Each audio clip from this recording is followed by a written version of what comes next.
사도신경으로 우리의 신앙 고백하도록 하겠습니다.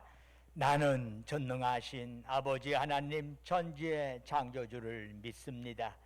나는 그의 유일하신 아들 우리 주 예수 그리스도를 믿습니다. 그는 성령으로 잉태되어 동정녀 마리아에게서 나시고 본디오 빌라도에게 고난을 받아 십자가에 못 박혀 죽으시고 장사된 지 사흘 만에 죽은 자 가운데서 다시 살아나셨으며 하늘에 오르시어 전능하신 아버지 하나님 우편에 앉아 계시다가 거기로부터 살아있는 자와 죽은 자를 심판하러 오십니다.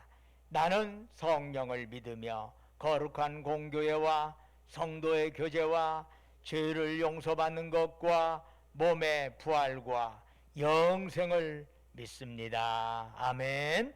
찬송가 542장 찬송 부르겠습니다.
은혜와 사랑이 충만하신 아버지 하나님, 2022년 저희들에게 허락하시고 이 시간 또한 신년 특별 새벽 기도회로 한 해의 첫 주를 주께 바치게 하심을 감사합니다.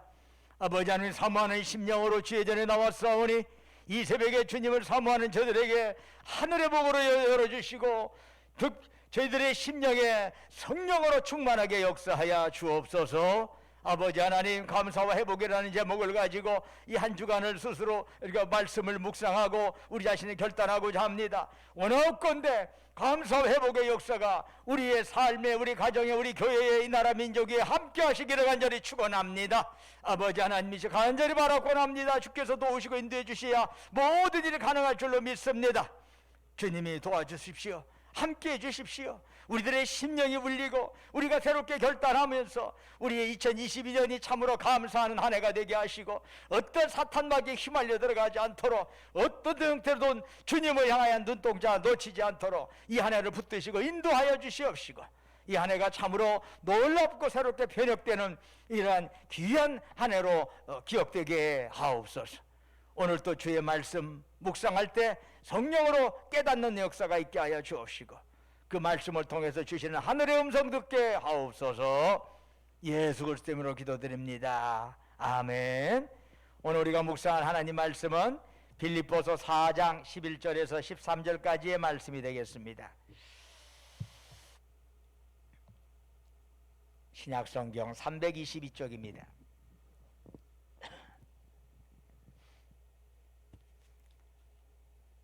빌립보서 4장 11절에서 13절까지 저와 여러분이 한 절씩 교독하겠습니다. 빌립보서 4장 11절에서 13절. 설사님 본문이 틀렸어요. 빌립보서 4장 11절에서 13절까지 저와 여러분이 한 절씩 교독하겠습니다. 내가 궁핍함으로 말하는 것이 아니니라.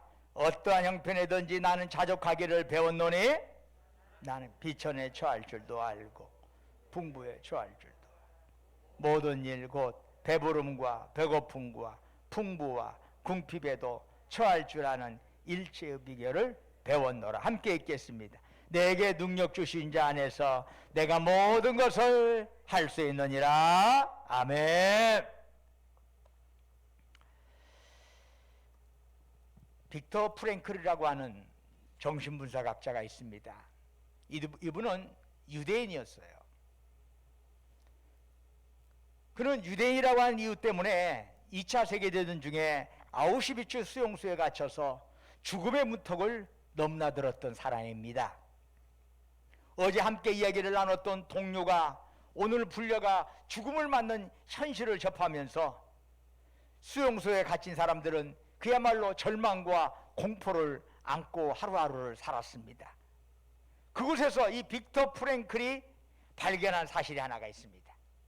많은 유대인들이 그 죽음의 가스실에 들어가기 전에 이미 다 죽은 목숨이 되었다는 것입니다. 절망으로 인해서 숨을 쉬고 있을지 몰라도 이미 모든 걸 다 포기한 상태예요. 죽어도 그만, 안 죽어도 그만. 이미 그냥 그 자체가 죽은 상태예요. 빅터 프랭클은 이런 상황에 자기도 처해 들어가 있다는 것을 알고 이 상황에 무너지지 않기 위해서 유리 조각을 하나 구해가지고 날마다 면도를 했습니다. 깨진 유리 조각으로 면도를 하니까 얼굴에 상처가 났지요. 그런데도 그는 그 일을 계속 반복했습니다. 그것은 자신은 어떤 상황에서도 절망하지 않겠다라고 하는 다짐이자 몸부림이었습니다. 어떤 상황에서도 나는 몸가짐 흐트러지지 않고 깨끗하게 하겠다. 그러면서 그는 깨달았습니다.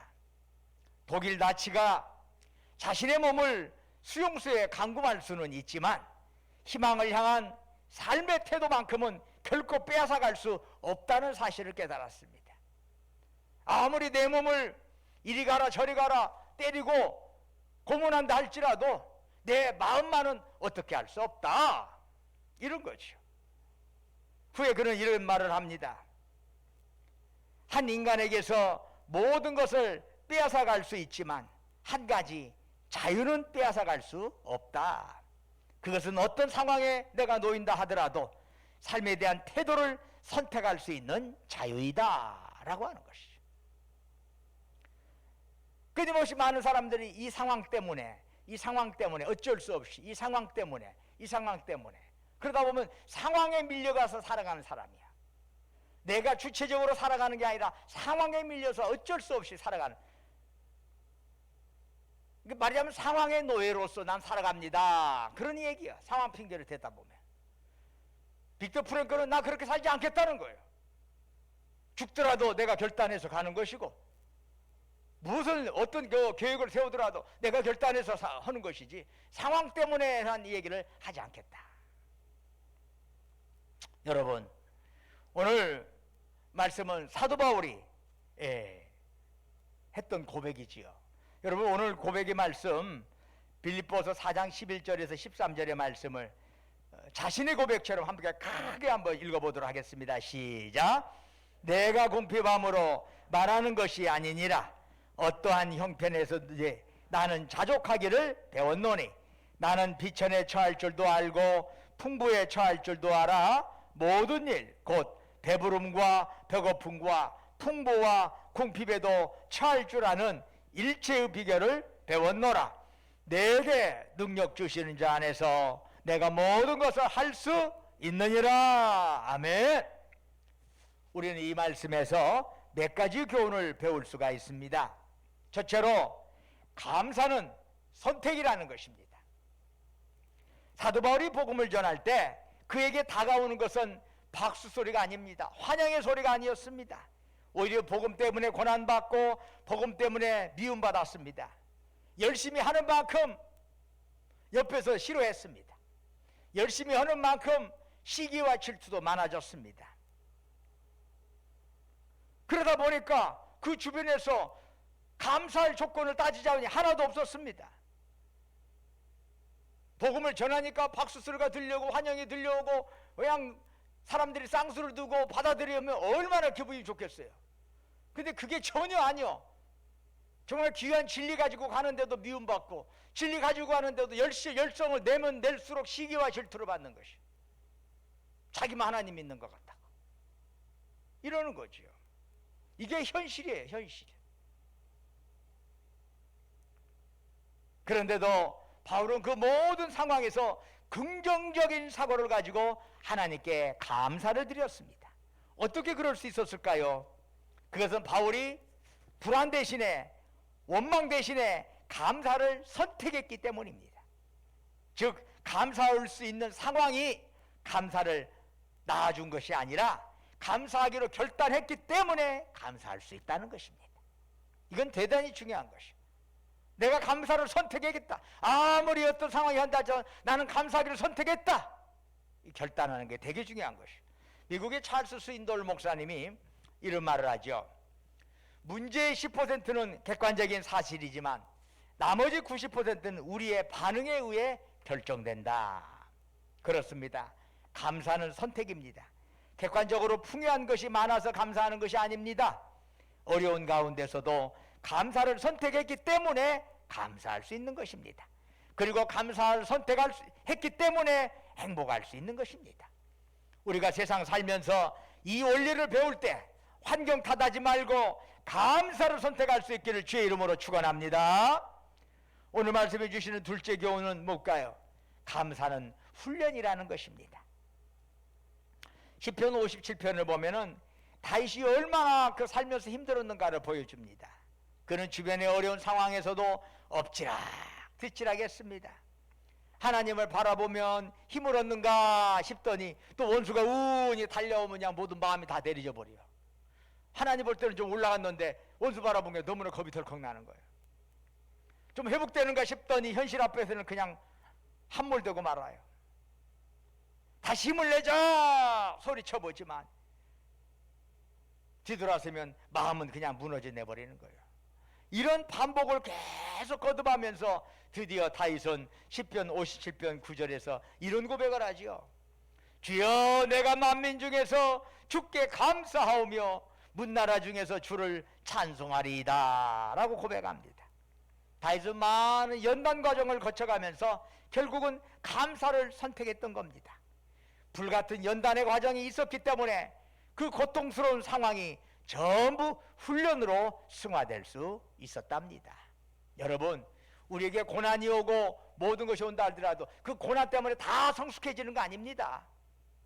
그 고난을 어떤 마음으로 받아들이냐에 따라서 그 사람은 그 고난을 연단의 과정으로 보고 성숙의 계기로 삼을 수 있지만은 어떤 사람은 그 고난을 불평과 원망으로 삼고 그러다 그것 때문에 무너져 내리는 경우가 있습니다. 똑같은 고난이라 할지라도 고난을 받아들이는 그릇에 따라서 전혀 달라질 수 있다는 얘기입니다. 우리가 코로나에 2년, 지금 3년째 여러 가지 어려움을 당합니다. 이 코로나는 어떤 시각으로 바라보느냐에 따라서 우리의 삶의 모습은 전혀 달라질 수 있는 것입니다.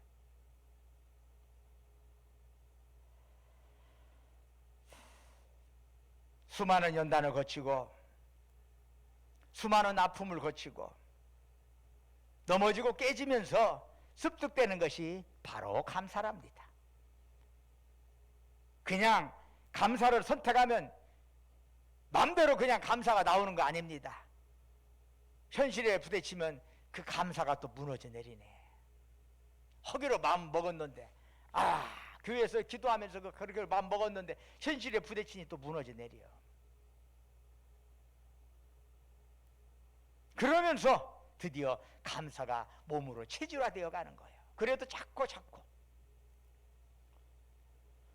모든 성도님들이 저는 다 평탄한 인생을 살기를 원합니다. 그러나 하나님께서는 감사훈련 학교에 입학시킬 때가 있습니다.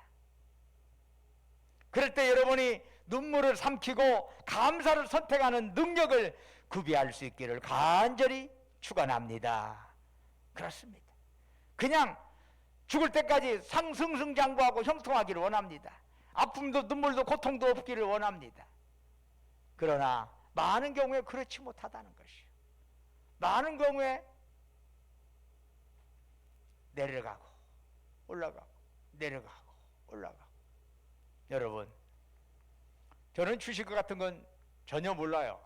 근데 가끔 가다 보면 TV에서 뭐 주식을 뭐 설명하는 그런 것이 있어요.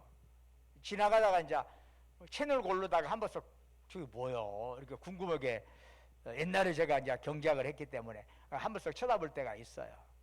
여러분, 주식 그래프 어떤 데 보면 올라갔다 내려갔다 올라갔다 내려갔다. 그런데 어떤 주식은 올라갔다 내려갔다 올라갔다 내려가면서 전반적으로 보면 평균이 쫙 올라가는 경우가 있어. 그리고 올라갔다 내려가면서 올라가는 거예요. 우리의 감사의 체질화도 마찬가지. 감사해야 한다고 해서 주변 상황에 눈 감으라는 말이 절대 아니죠.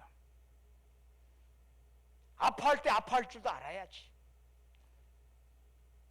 사람 힘들고 오르는데 아이고 감사하네 이러면 이거 참 아니지. 문제는 훈련이라는 거예요. 사도 바울이 오늘 빌립보서 4장 11절에서 이런 고백을 하죠. 내가 궁핍함으로 말하는 것이 아니니라 어떠한 형편이든지 나는 자족하기를 배웠노니. 바울의 말처럼 자족은 말이에요, 배우는 것이에요. 배우는 것이요. 타고나는 것이 아니야. 그래서 어떻게 배워요? 훈련을 통해서 배우는 것이요. 사랑하는 여러분, 여러분은 현실적인 아픔과 어려움을 만납니까? 그때 그 시련이 여러분에게 자족을 배우는 도구로 사용되기를 축원합니다. 자족을 할 때 비로소 우리는 감사할 수가 있어요. 그러므로 날마다 감사 훈련을 스스로 해야 합니다. 날마다 감사 제목 5가지 적어보고 의도적으로 3회 이상 감사를 표현해야 합니다. 이것이 누적될 때 감사가 우리 몸에 배게 되는 것입니다. 오늘 말씀이 주시는 셋째 교훈은 감사는 능력이라는 겁니다. 문학가인 헤르만 헤스가 이런 말을 하죠. 행복은 대상이 아니라 재능이다. 사람들은 보통 어떤 조건이 주어져야지, 어떤 대상이 있어야지, 그래야 내가 행복하게 돼 라고 생각을 합니다. 그러나 그렇지 않다는 거예요. 그보다는 어떤 어려움이나 난관 속에서도 행복을 선택할 수 있는 능력을 헤르만 헤스는 재능이라고 말합니다. 그러니까 여러분, 행복도 재능이요. 재능이 있어야 행복할 수가 있어. 똑같은 상황 다 주어지면 다 행복할 수 있을 것 같습니까? 아닙니다. 똑같은 상황에서도 내가 행복할 수 있는 재능이 있는 사람은 행복해지고 행복을 누려. 그러나 똑같은 상황에 주어져도 행복의 재능이 없는 사람은 그 안에서 불평과 원망이 나와. 행복은 재능이야. 우리는 행복하면 어떤 조건을 먼저 생각합니다. 그 조건이 충족될 때 비로소 감사할 수 있다고 생각합니다. 그러나 하나님은 우리가 가지고 있는 행복의 대상이나 조건이 문제가 아니라 그 대상과 조건을 뛰어넘어서 어려움 가운데서도 행복을 쟁취해내는 재능이 필요하다고 말씀하시는 것입니다. 사도 바울은 그래서 말하는 거죠. 내게 능력 주신 자 안에서 내가 모든 것을 할 수 있느니라.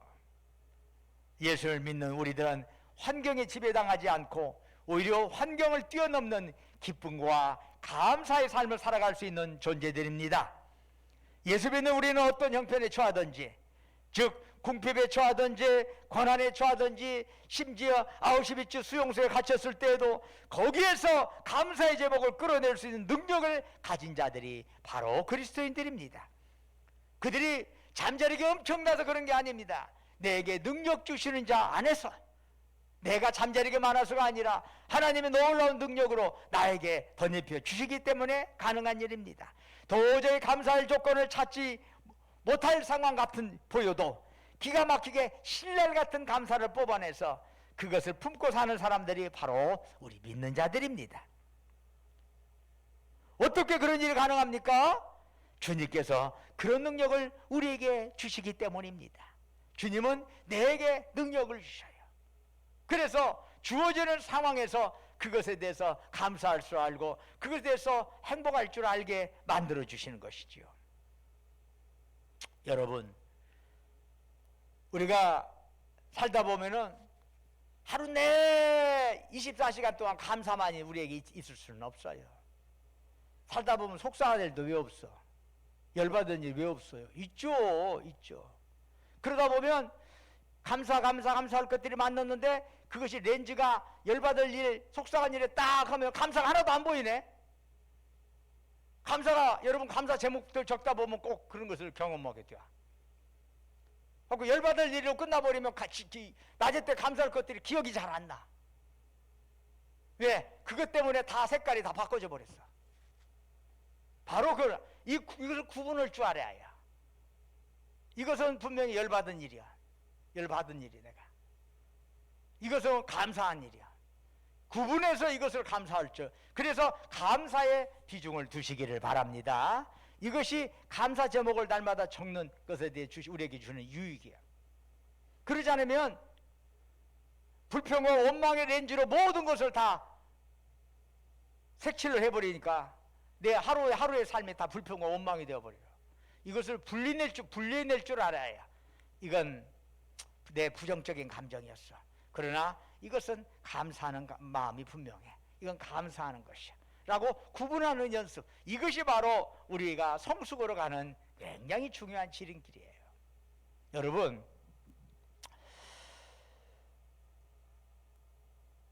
최근에 이제 저기 정읍의 어떤 교회에서 전화가 왔어요. 목사님, 우리 교회 집사님 좀 어떤 분 좀 봐주세요. 왜? 저는 그분을 몰라요. 전혀 모르는 분인데 우울증에 걸렸는데 우울증 약을 먹고 있는데 의사 선생님이 약만 먹어갖고는 안 되니까 상담을 좀 받으시오 그러더랍니다. 그래서 아이고 저 정읍 그쪽에 있으니까 그쪽에서 하시는 것이지, 나도 시간이 어정쩡하고 그래서 했더니 일주일에 한 번만 하면 안 될까요? 그래서 내가 시간이 어떨지 모르겠네. 그래서 사실은 좀 그런 것에 대해서 좀 내려놓고 쉬고 싶은데 자꾸 부탁을 하길래 한번 일단 보고 나서 결정합시다. 매주마다 전주를 올 수 있나요? 그랬더니 그러면요 매주마다 올 수 있습니다. 할 수 있습니다. 직장 잠시 그때 그 시간만 쉬고 올 수 있습니다. 여러분, 이게 우울증이든 혹은 편집증이든 그 특성이 자기의 그 틀 가지고 그 렌즈 가지고 모든 것을 판단해 버리는 거예요. 편집증이라고 하는 사람들은 좀 그것에 익숙하고 거기까지는 안 가다 할지라도 그런 성격을 갖고 있는 사람은 끊임없이 외부 사람들이 들어오면 낯선 것에 대한 1차적인 경계부터 해요. 그리고 항상 원인을 밖으로 돌려. 너 때문에 내가 이렇게 됐어. 너 때문에 이렇게 됐어 라고 하는 형태가 이 편집증적 성격이야. 그리고 나는 옳은데 다 주변이 잘못한 것이야. 정반대로 우울증의 형태는 뭐예요? 모든 것이 내 탓이야. 다 내 책임이야. 어머니가 돌아가신 것도 내 책임이고 아버지가 돌아가신 것도 내 책임이고 누가 보는 것도 다 내 책임이야. 다 내 탓이고 내가 못나서 그래. 그래갖고 끊임없이 자기 비하를 해. 그래가지고 결국 그런 삶에서 그냥 점점점 바닥으로 떨어져 가면서 우울증에 쉽게 먹히게 되죠. 감사할 것과 좋지 않은 일이 분명히 우리한테 있는 것이 사실이에요. 이런 자기 감정을 구분하는 것이 되게 중요해요. 이럴 때 무엇보다도 자기 감정을 알아차리는 것이 되게 중요해요. 분노가 와요. 아, 내가 지금 이때 화를 내고 있네. 그렇지 않으면 그 분노에 사로잡혀. 내가 나의 감정을 알아차리면 감정에서 벗어날 수 있어. 근데 알아차리지 못하면 감정에 완전히 먹혀. 아, 내 안에 지금 섭섭함이 있네. 아, 내 안에 섭섭한 감정이 있구나. 아, 내 안에 누구를 향한 시기가 있네. 누가 어떤 것에 대해서 그 사람에 대해서 진정으로 칭찬하지 못하고 그것에 대해 시기하는 마음이 내 마음에 있구만. 이걸 스스로 인정하는 거예요. 이게 인정하는 게 되게 중요한 거예요. 그럴 때 비로소 이건 감사할 건데 내가 이걸 못 봤네 라고 하는 것을 구분해낼 줄 알아요. 오늘 본문의 사도 바울 고백처럼 우리도 여러분과 제가 어떠한 상황에도 자족할 줄 알고 능력 주신 자 안에서 모든 걸 할 수 있다는 이런 고백 할 수 있기를 축원합니다. 환경이 답답하고 감사가 나오질 않고 원망과 불평이 자연스럽게 흘러나올 때조차도 앞당겨서 미리 감사할 수 있기를 축원합니다. 어떤 상황에서 나는 감사하겠다 작정하고 감사하는 것입니다. 그럴 때 오늘 드린 감사가 내일의 삶의 능력으로 나타나게 되는 것입니다. 감사는 능력이에요. 다시 말씀드립니다. 여러분, 감사는 조건이 아니라 선택입니다. 그리고 감사는 훈련을 통해서 배울 수 있는 것입니다. 한번 뜨거워졌다가 감사가 내 안에 체질화되는 게 아니에요. 체질화되는 것은 굳은 쌀이 배워야 해요.